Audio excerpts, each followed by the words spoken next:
Remember, there is a great feast in the sky. Yes!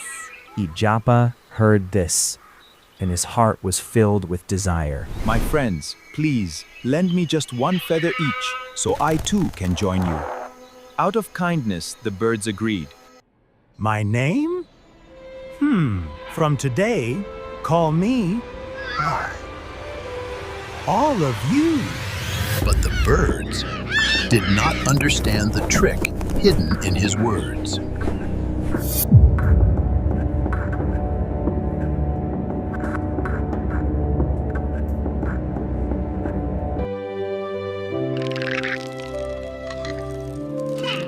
Who is this feast prepared for?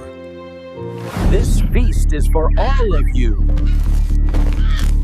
You heard them. The food is for me.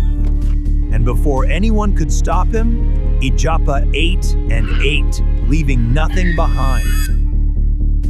You are greedy, Ijapa! You cannot eat what belongs to all of us! Wait!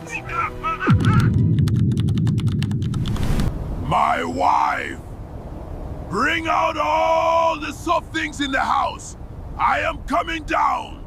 So this is what you have done, Ijapa. You will learn today.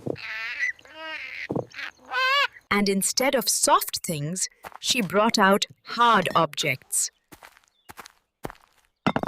With hope in his heart, he leaped.